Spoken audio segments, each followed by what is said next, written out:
भक्ती आणि स्वरूप हे असे दोन मार्ग का निर्माण केले? समजा भगवंत एका साईडनेच प्राप्त आहे, त्याच्यामुळे हे भक्ती मार्ग किंवा ज्ञान आणि स्वरूप लोक हे दोन मार्ग कसे एक मार्ग का नाही असं विचारायचं प्रश्न मला. दोन प्रकार एक स्वरूप लोक आहे आणि भक्ती मार्ग आहे. भक्ती मार्ग म्हणजे भगवंताकडे जायचं, स्वरूप लोक म्हणजे आपल्या ह्याच्यात राहायचं. तर हे दोन मार्ग कशामुळे निर्माण झाले? काय कारण आहे? मार्ग दोन आहेत. नद्या किती आहेत? भरपूर. किती आहेत? भरपूर म्हणजे असंख्य आहेत. मार्ग बी असंख्य आहेत.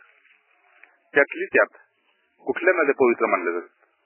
गंगा आहे, यमुना आहे, सरस्वती आहे, कावेरी आहे, गोदावरी आहे, एवढीच नाव तोंडावर आहेत. नद्या तशा किती? असंख्य आहेत.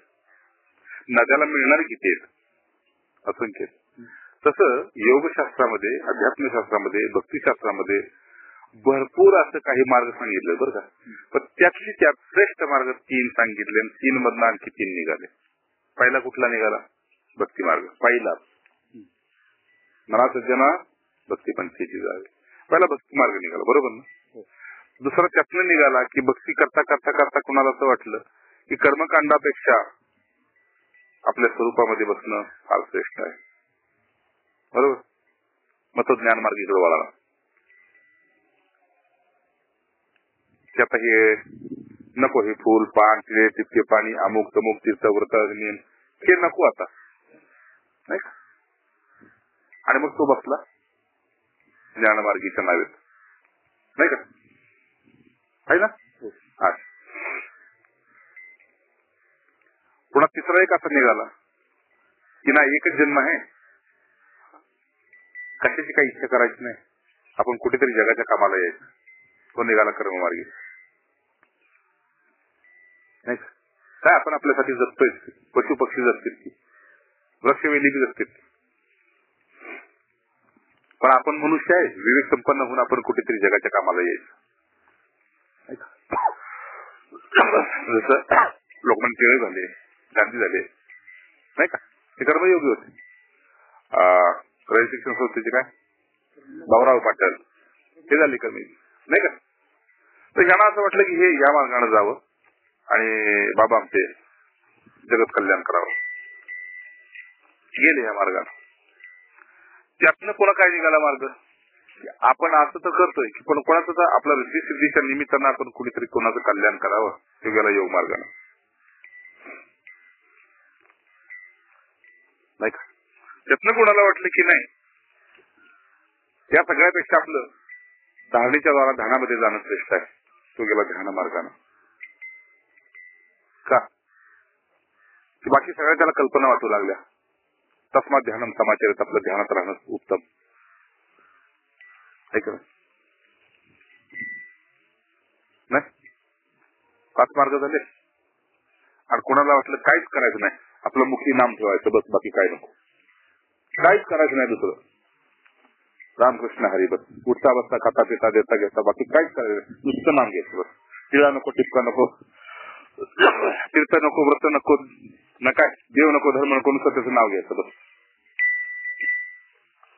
असे असे मार्ग निघत गेले. त्यातनं आणखी वेगळे मार्ग निघाले, नाही का, आहे की नाही. तर स्वभावाप्रमाणे प्रकृतीत बदल होत गेला, आहे की नाही महाराज.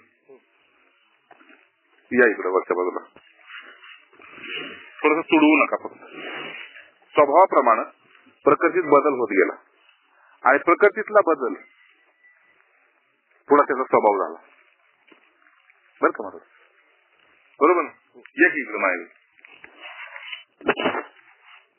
आहे ना, प्रकृतीचा बदल पुन्हा स्वभावच गेला.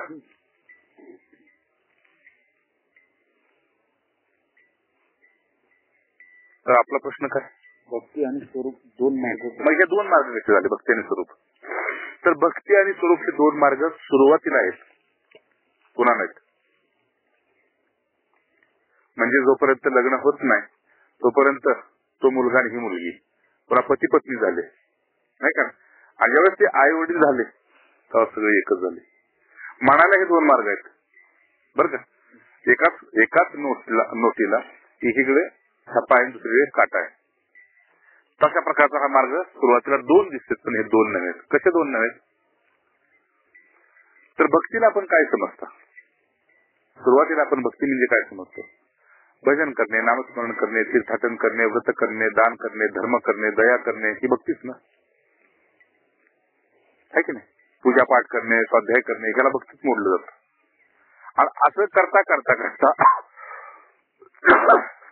बाहेरचं बंद होतं आणि स्वस्वरूप अन्नसंधानम इति भक्ती. हा भगवान शंकराचार्य आपल्या स्वरूपाचं अनुसंधानात राहणं याचं नाव भक्ती. भगवंत काय करताना दिसतात का आपल्याला आणि करून घेताना बी दिसत नाहीत.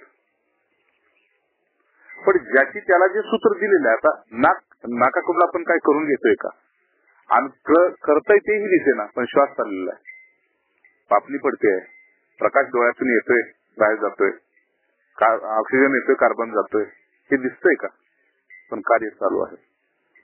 तसं भगवंत काही करताना बी दिसत नाही आणि काही करून घेताना बी दिसत नाही. पण तरी सुद्धा विवेक संपन्न पुरुषांनी त्याची सत्ता स्वीकारली, भक्ती संपन्न पुरुषांनी त्याची सत्ता स्वीकारली.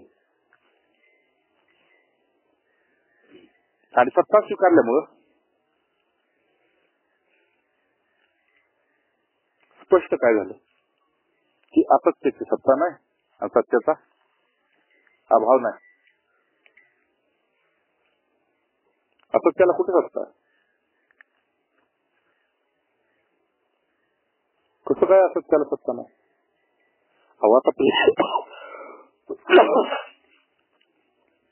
आता पृथ्वी विश्रांतीला जाणार का नाही? किती वाजले? 5-5:30 झाले.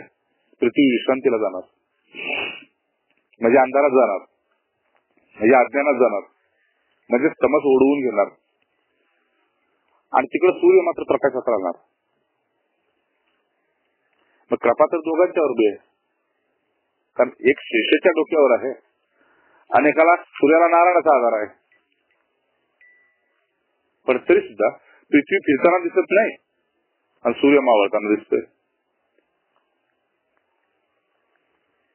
कसं विचित्र सूत्र आहे. उलट पृथ्वी फिरताना दिसायला पाहिजे होते आणि सूर्य स्थिर दिसायला पाहिजे होता.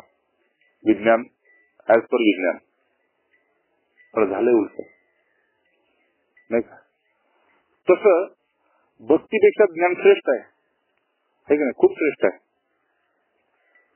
पण ते पचे ना म्हणून भक्तीच सोपे जास्ती राहिली. ज्ञान पचे ना म्हणजे बोलण्यात येईल पण जगण्यात येईल. मग पुन्हा महापुरुषांनी सांगितलं की जगण्यात सुद्धा ही काळजी करू नको. सुरुवातीचा जो काळ आहे तो इंद्रिय संपन्नतेमुळे भोगाचा काळ आहे. जेव्हा इंद्रिय गलित गात्र होतील तेव्हा ज्ञानाचा आश्रय घे. ठीक आहे. डोळ्यानं दिसणार नाही, कानानं ऐकू येणार नाही, तोंडानं लाळ गळेल नाही का, हात कापतील, पाय कापतील, तेव्हा काही कर्मकांड होऊ शकणार नाही, तीर्थाटन होणार नाही, स्वाध्याय होऊ शकणार नाही. त्यावेळी ज्ञानाचा आश्रय घे. काही करू नको. आणि भगवंताला सुद्धा पाहिजे की तू काही करू नको, यशस्वी मरण मात्र जन्म संसार बंधनात. आता ही सगळी बंधनं तू तोडलेली आहेस, आता फक्त आपल्या आत्मस्वरूपात राहा. काही करू नको. श्वासावरचं नाव सुद्धा घेऊ नको, ते मी चालवीन, सोहमस्मी, ते सुद्धा घेऊ नको, मी चालवेन. आणि मग तुला उपरतीनंतर देहापासून अलिप्त राहण्याची गोडी वाढेल. म्हणजे कोणीतरी येतील, तुझी चौकशी करतील, पण तुला लहान बाळाला जसं कडू औषध नकोच होतं तसं स्वरूपाची गोडी लागली की संसार आणि संसाराची वृत्ती नकोची वाटेल काय. आणि हे स्वयंभू होईल नाही का. म्हणून शहाणी आई काय करते, बाळाला अगोदर साखर टाकते तोंडात आणि पुन्हा खेळत खेळत म्हणते डोळे बंद कर, आणखी एकदा टाकणार, तेवढ्यात कडू औषध पाजते. नाही का, नाक धरते तोंड उघडते. तसं आपलं ज्ञानासाठी लवकर तोंड उघडत नाही, डोळा उघडत नाही ज्ञानानेत्र, म्हणून भक्तीच्या वाटेने जा सांगितलं. आणि मग शेवटी काय सांगितलं, सगळे ज्ञान वैराग्य सामर्थ्य अंगी आणि म्हणे दास विश्वास होता मुक्तीभोगी. सामर्थ्य तुझं चढलेलं तुलाच दिसेल आणि आपोआपच तू भक्तीच्या मार्गानं स्वस्वरूप अनुसंधानामध्ये जाऊन स्थिर होशील. जीवनाचं सार्थक झालेल्याची पोच पावती तुझी तुलाच मिळेल भगवंताकडून. कुणाला विचारायची गरज नाही, गुरुना सुद्धा विचारायची गरज नाही, कारण त्यांच्याच कृपेने हे झालेलं आहे. कृपा कोणाची? त्यांची ना. पण तू अनुभव संपन्न पुरुष झाल्यानंतर गुरुना किती आनंद असणार आहे की माझ्या बराबरीचं झालं नाही का. आणि मी आता विश्रांतीला समाधीला जातो आणि काय 4 जे सज्जन असतील, 4, 10, 8 काय 40 असतील,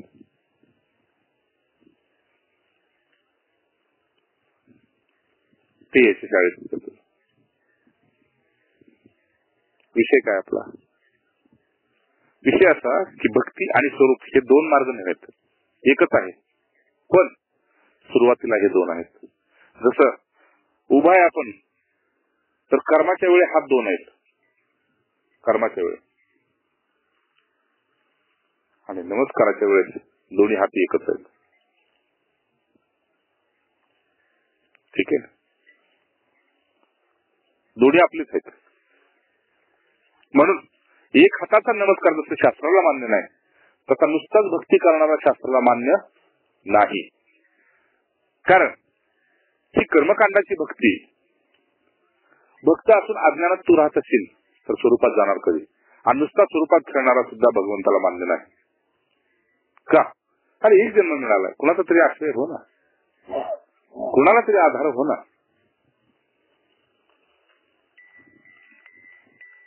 नाही, म्हणून एक हाती कारभार कधी कुणालाच पसंत आहे, 2 हाती कारभार सगळ्याला पसंत आहे. पण 2 हाताचा नमस्कार जसा भगवंताला प्रिय आहे, तसा भक्तीच्या वाटेनं स्वरूपापर्यंत जाणारा तो अतिप्रिय आहे का नाही. याच ज्वलंत उदाहरण महाराज म्हणजे, लीला संपली, भगवंत चालले, उद्धवाला जवळ बोलवलं, मी काय सांगते ते ऐक, आता रडू नको, तुझं प्रेम आणि माझ्यावरच, माझी तुझी माझ्यावरची आस्था आणि माझं तुझ्यावरचं प्रेम हे काय सांगण्याचा विषय नाही. पण तरी मी सांगतोय तुला की तू आता बद्रिकाश्रमला नाही. उद्धव रडले, लोळले, जे जे करावं लागतं ते केले, पण भगवंतांनी सांगितलं नाही, मी कुणाला सदैव घेऊन गेलो नाही, जाणार नाही, आणि हा प्रकृतीचा नियम मी कधी मोडू शकत नाही. हा, तू मला स्मरण कर, जिथं हवं तिथं मी प्रकट व्हायला तयार आहे, पण माझी लीला संपलेली आहे, मी चाललेलो आहे. आणि म्हणून आता तू एवढंच कर, आपल्या स्वरूपामध्ये तिथे जा.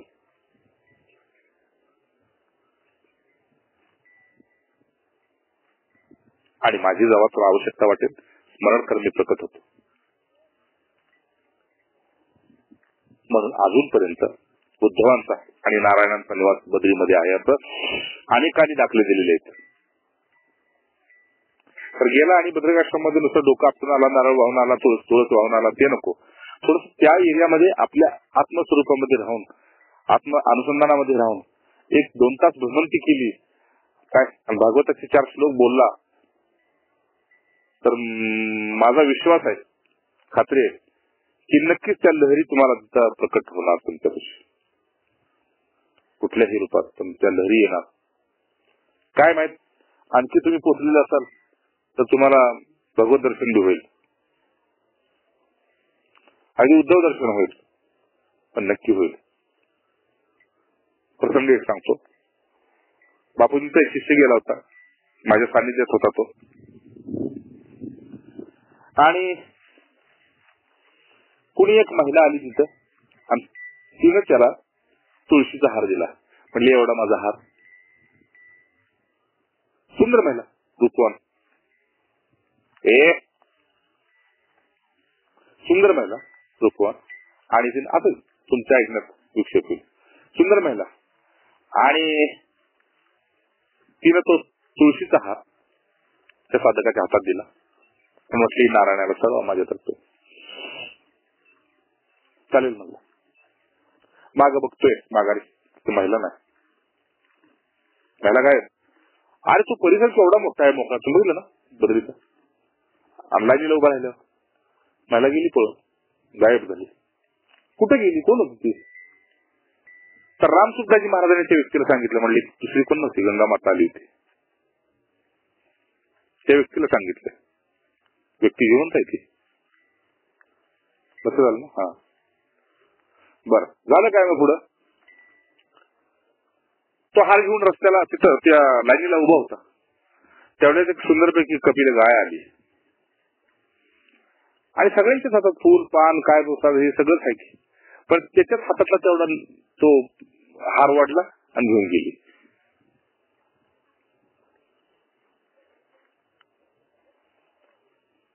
गेली घेऊन तो. आणि मग हे रहस्य तर काय कळलं ना. मग तेव्हा स्वामीजीने सांगितलं की तिनं सांगितलं नारायणाला चढवा, पण तिनं म्हटलं लक्ष्मी म्हणून स्वीकार केला. काय तू राहू दिल्ली चढवते म्हणून, कारण तिच्या देवतांचा निवास आहे ना. तिनं तो स्वीकारला.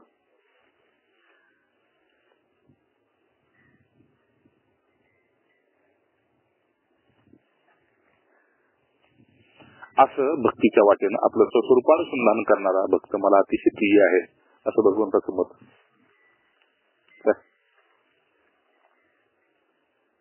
असं श्रीहरीचं मत आहे. म्हणून म्हणा सज्जना भक्तीपंथीची जावे, पहिलं भक्तीच्या वाटेनं जा. स्वरूप तुझं ठेवलेलंच आहे, ते काय कुठून आणायचं नाही आणि कुठे जात नाही. पण त्याचा एक विशेष वय आहे, वेळ आहे, नाही का. आज अंगणवाडीत आहे, काय अनुकूलता असेल, अभ्यास असेल तर उद्या ग्रॅज्युएट सर्टिफिकेट मिळणारच. विषय फक्त बोर्डीचा आहे, अभ्यासाचा आहे, नाही का. आणि मग साधुर्य मंतव्य म्हटल्याप्रमाणे भगवंतानं साधुर्य म्हटल्याप्रमाणे भगवंताचं मत असं की एकदा मी त्याला भक्त म्हणून स्वीकारला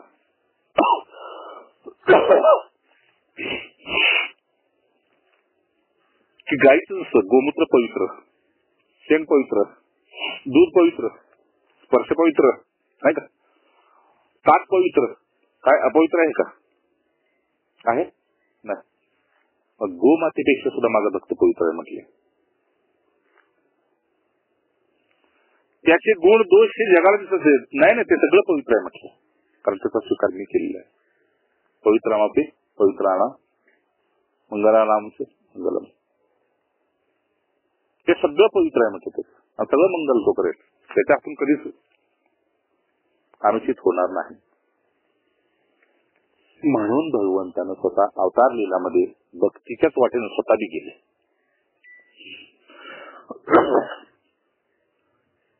मग ती गुरुभक्ती असेल किंवा कुळाचाराची भक्ती असेल, भक्तीचाच मार्गाने गेला. जसं शिव स्वयंभू असून सुद्धा म्हणते राम माझा इष्ट आहे, नाही का. आणि नारायण स्वतः मूर्तीनंतर रामकृष्ण होऊन आले, तर म्हणते शिव माझा इष्ट आहे.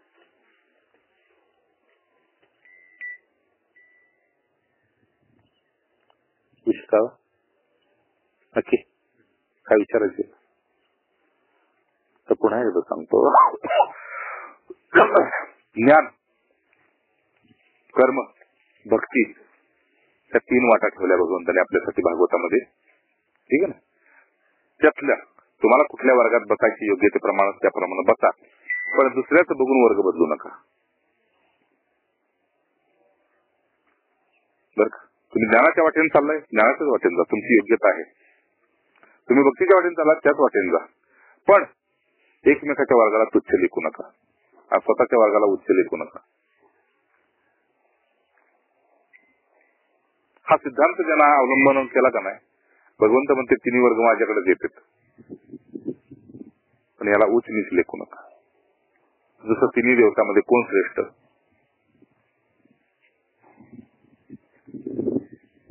कोणी कनिष्ठ नाही आणि कोणी श्रेष्ठ नाही, सगळे समान आहेत. विष्णू काय, ब्रह्मा काय आणि शिव काय. काय पण अधिकाधिक विष्णूला का मूल्य दिलं जातं? का तर जगण्याचं त्यांच्या हातात आहे ना, जगवण्याचं त्यांच्या हातात आहे नाही का. माऊली म्हणून विष्णूही जपे बरं त्याचे ज्ञान, कारण ती पालन करते देवता. म्हणून कृष्ण, राम, विष्णू यांचे भक्त भरपूर मिळतील, नारायण. आणि मारायच्या वेळी शिवाची गरज पडते. मग पुन्हा वय झालं की शिवाजी भक्त होते.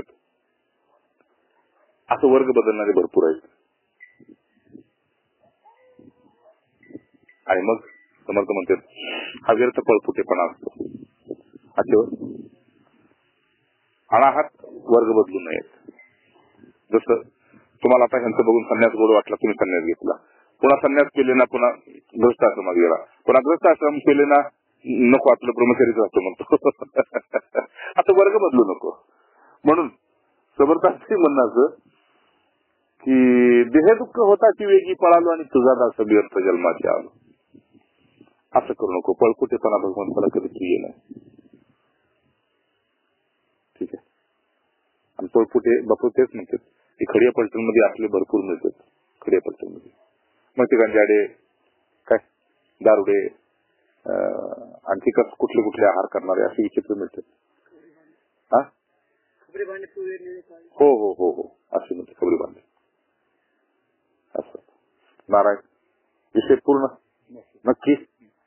पुन्हा एकदा सांगतो, भक्ती स्वरूपापर्यंत घेऊन जातेच, पण स्वरूपासाठी उगीच कसली आशा धरून बसायची नाही.